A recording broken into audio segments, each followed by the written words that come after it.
Reddit's real-life nightmares delves into spine-tingling true tales sourced directly from Reddit's most chilling threads. Encounter encounters with the supernatural and brushes with mortal danger as ordinary individuals share their harrowing experiences with the inexplicable and the macabre. Led by Read It, prepare to be gripped by fear as we journey into the heart of darkness. Subscribe now to confront the chilling truths hidden within Reddit's darkest corners. Sweetums 45. My friend's friend went to Vegas once to blow off some steam. She then went to a club and met a guy she thought was super cute. She hung out with him the whole night and they made out a bit. He asked her to come home with him. She declined as she wasn't really one to do that, but she made plans to hang out with him later. A few days later she developed sores around her mouth, so she went to the doctor. Turns out she had contracted a flesh-eating bacteria. Not only that, but it was a strain that is only found in humans that consume other humans' flesh. The woman called the cops and they went to the guy's apartment. They found body parts in the fridge. Apparently he had been going to clubs, taking women home with him, and then eating them. And that is precisely why I will never go home with a guy. Rogue Reborn.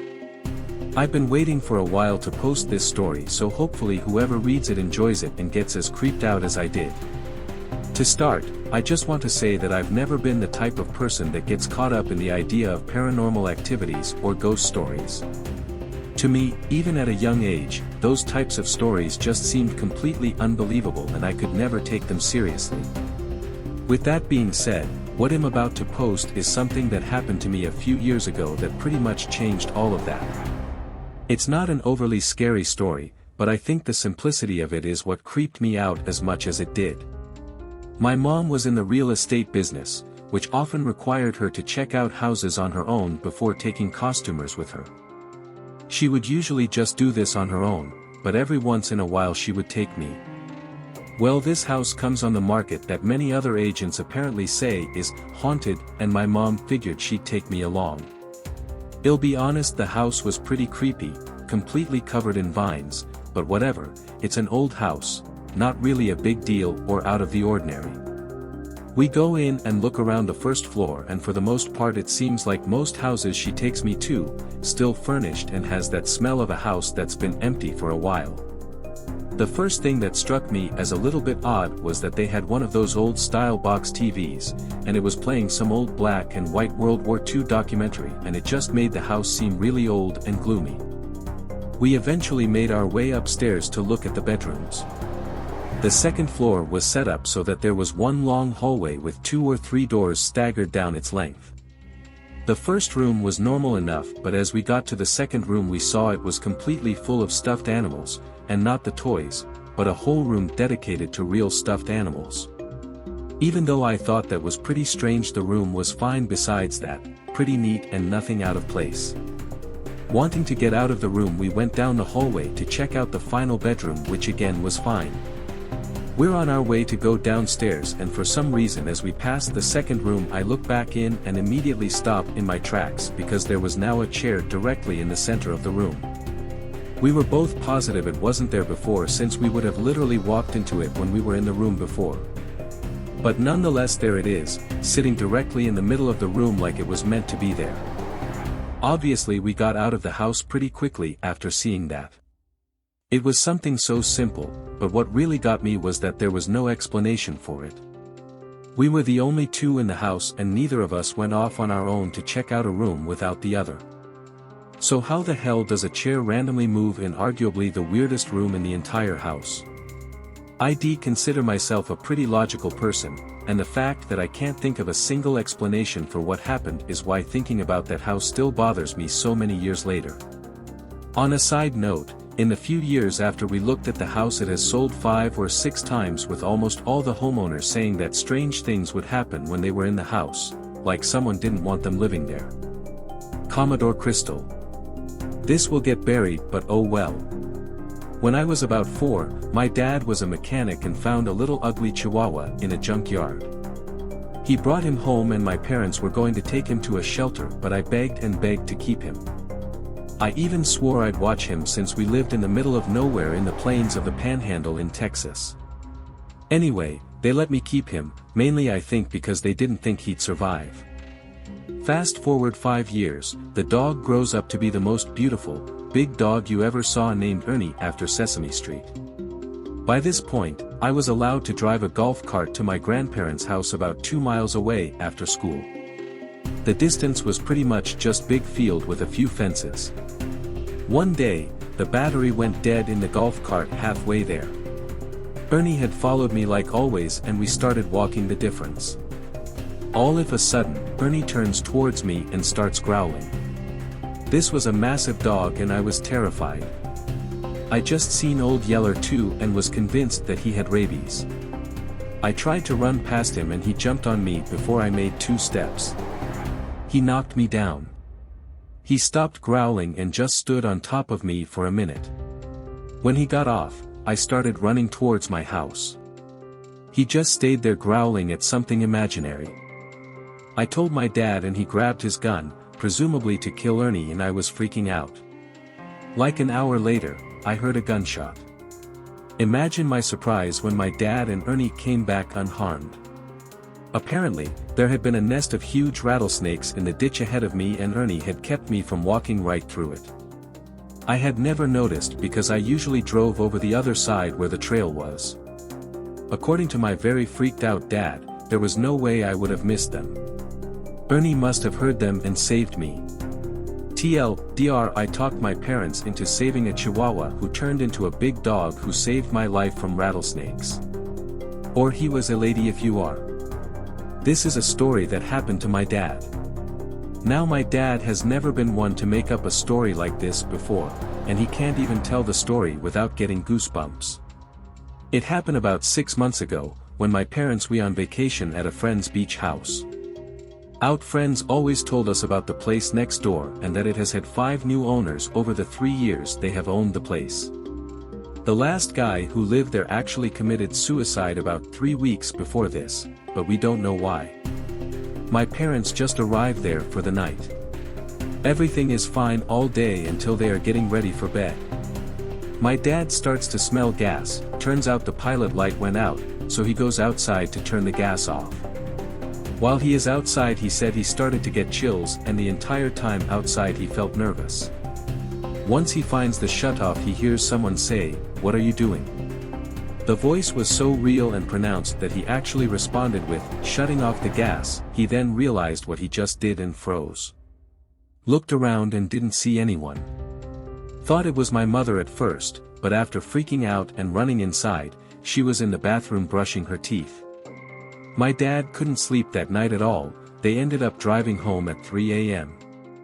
They told our friends, owners of the house, and they looked mortified. They told us the guy who committed suicide not too long ago did so by gassing himself in the house. My dad can't tell this story without getting goosebumps. I don't think I've ever seen my dad legitimately scared in his entire life. Could be a fake story, but the fear he gets in his eyes when he told me the story the first time, I don't think you can fake that. Scene_my_baseball. This is a bit disturbing and creepy more than scary. During my first semester of college, my grandmother was diagnosed with terminal cancer. I moved in with her and my grandfather to help take care of her. She was given 2 months to live but made it to 9 before passing. Shortly after her death, I would be alone in the house and would see her walking through the hallways, or would sense her sitting on a bed behind me in the computer room. It never freaked me but did catch me off guard.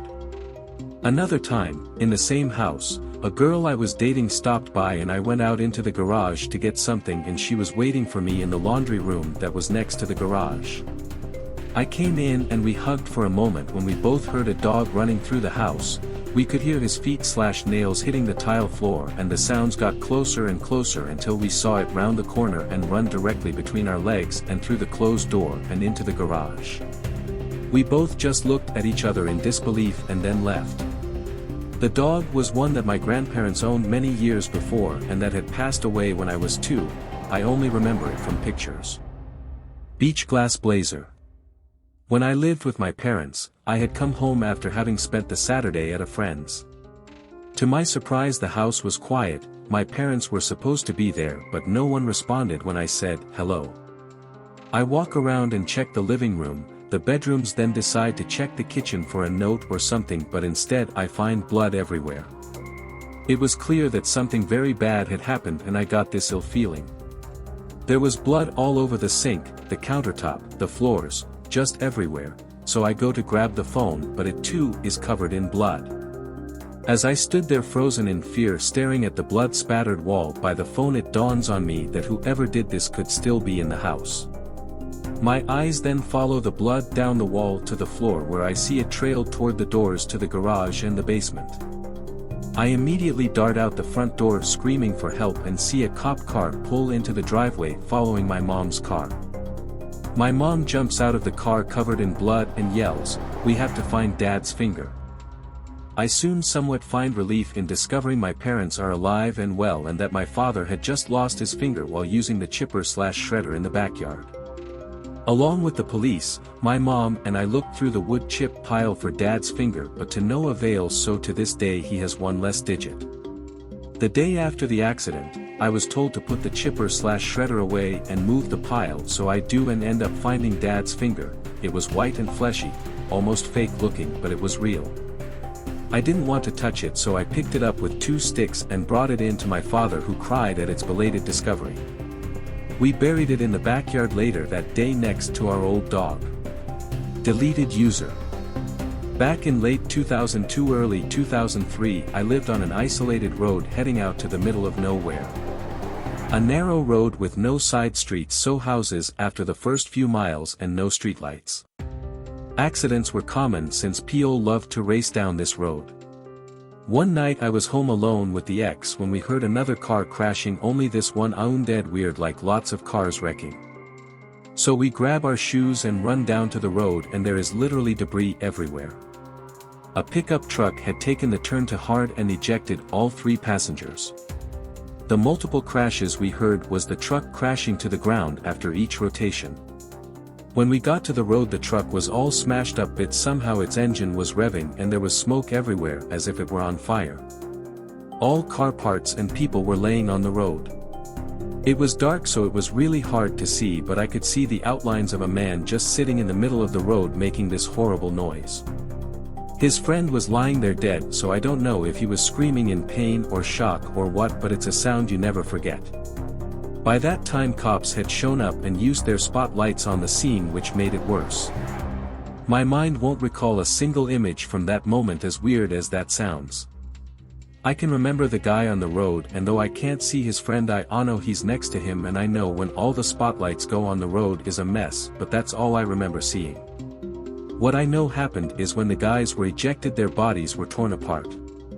So much so that police were walking around with body bags after the victims had long since been driven off. I know the scene was so bloody that the road and the pull-off in front of our driveway was stains with blood for days. And the neighbor told me I calmly stepped over remains I noticed next to me when the lights went on. But I don't recall any of it. The only other thing I remember from that night is the Life FLGHT helicopter circling overhead and all the trees moving because it was so low. That alone is an eerie experience. Out of 3 men, 2 died on the scene. 1 lived and fled the country. They were migrant workers, probably my worst memory. Save on meats. My uncle passed away from brain cancer, but my mom and I were kinda taking care of him through it. I was not yet a teenager, but saw the sadness in my mom when she was dealing with his dementia. He was really fucking rude to her and made me really uncomfortable. For instance, he would call her stupid for not stacking his papers right, flip out, then accuse her of stealing all his cups, so there was like 50-50 real insults and some just out of nowhere. They always had a good relationship, so it was also puzzling for me observing them together in good spirits a decade before. About a year after he died, we get home to find a few blinking messages on our tape answering machine, the mini tape ones. We play it and it's him, my uncle. First message was one we had heard before, but we think not too much of it. The second one was one we hadn't. It was him apologizing to my mom. I recall, I shouldn't have said that earlier, so it had to have been after one of those times we left his house. Damn, it was so chilling. I tried to find some date correlation on why it would happen a year later rationally/supernaturally, but we simply don't know how. Toilet sink. When I was about October 11th, I was ill and did not go to school one day. My parents both worked and couldn't get the day off, so told me just to stay in the house and don't answer the door to anyone, and the usual stranger talks, etc. I was sitting watching TV in the front room that has a big bay window that looks out onto the street, which is a main road with a row of shops across the road. I felt awkward with all the people walking past, so decided to shut the curtains slightly, and for some reason as I did I noticed this man in his late 40s/early 50s with a beard and glasses wearing a green knitted jumper. He looked like your stereotype child abductor. Something about him walking past just seemed strange, but not enough to play on my mind until he walked past again 10 minutes later in the same direction, as if he had just looped round the block. 10 minutes later he appeared again and stopped at the edge of the driveway for about 30 seconds looking at the window. He then proceeded to the door looking in the window as he walked by. It was an old Victorian sandstone house with big storm doors on the front that you needed a key to open, so he couldn't get in. He knocked the door a few times, but something just told me not to answer. He then came to the window banging it and saying something, but I couldn't make it out. I then noticed the realization in his face that there was a back door. My parents never locked the back door so the dog could come in and out as he pleased. I ran through to the kitchen, and within seconds of turning the key and locking it, the handle started turning and he started banging the door. I just curled up in a ball on the floor in fear. He started trying to open windows and eventually left about 30 minutes later. I dread to think what could have happened if I had not remembered the back door was unlocked. TLDR, some guy tried to get into my house when I was home alone.